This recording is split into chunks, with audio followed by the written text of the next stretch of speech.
खूबसूरत बनाए जाते देखा, पर कुछ बोल ना सका।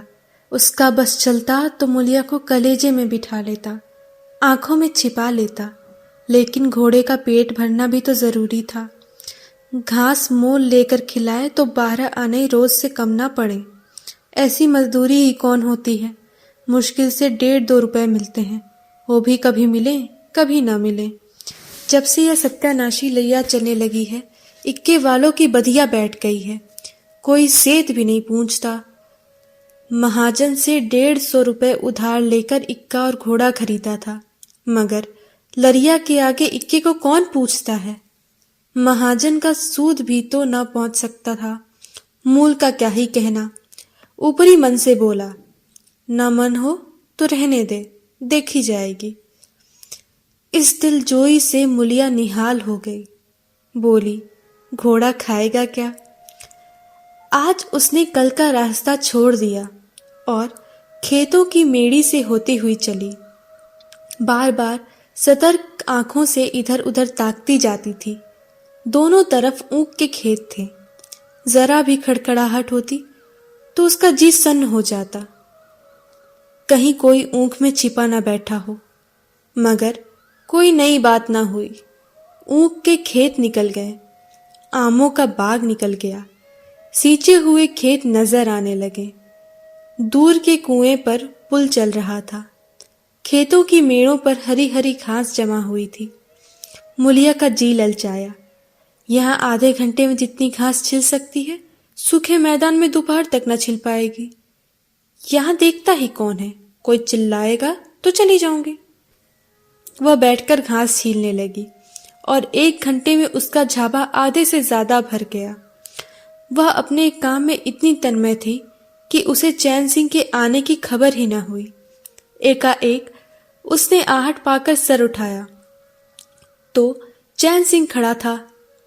मुलिया की छाती धक से हो गई।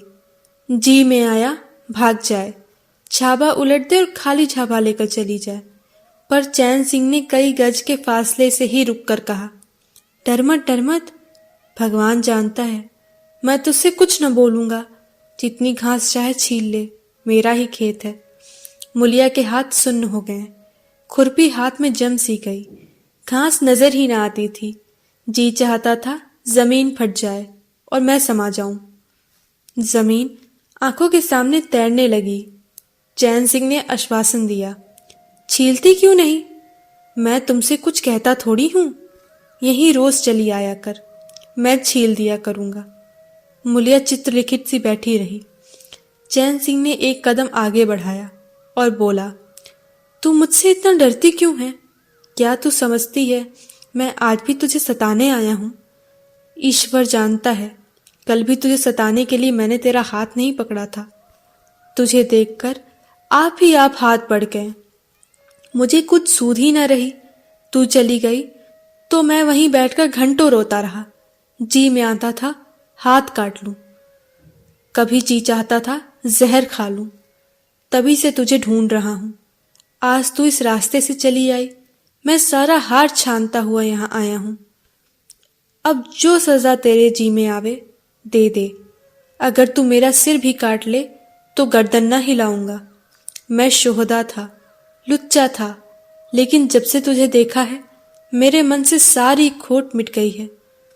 अब तो यही जी में आता है कि तेरा कुत्ता होता तो तेरे पीछे पीछे चलता, तेरा घोड़ा होता तो तू अपने हाथों से मेरे सामने घास डालती।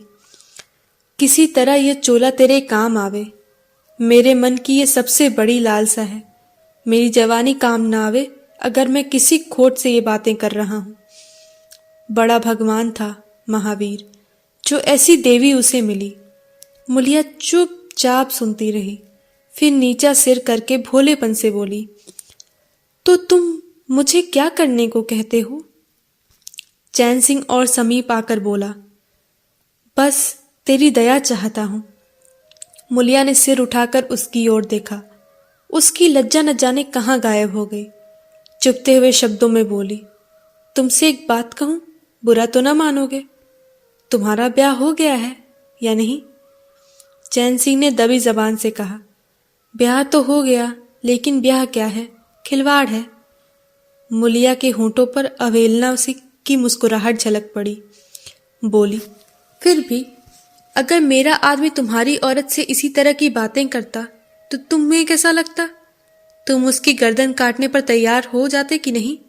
बोलो, क्या समझते हो कि महावीर चमार है तो उसकी देह में लहू नहीं है? उसे लज्जा नहीं है? अपने मर्यादा का विचार नहीं है? मेरा रूप रंग तुम्हें भाता है? क्या घाट के किनारे मुझसे कई सुंदर औरतें नहीं घूमा करती? मैं उनके तलवे की बराबरी भी नहीं कर सकती। तुम उसमें से किसी से क्यों नहीं दया मांगते? क्या उनके पास दया नहीं है? मगर वहां तुम ना जाओगे, क्योंकि वहां जाते तुम्हारी छाती दहलती है। मुझसे दया मांगते हो इसीलिए ना कि मैं चमारिन हूं, नीच जाती हूं, और नीच जाति की औरत जरा भी घुड़की धमकी या जरा सी लालच से तुम्हारी मुट्ठी में आ जाएगी।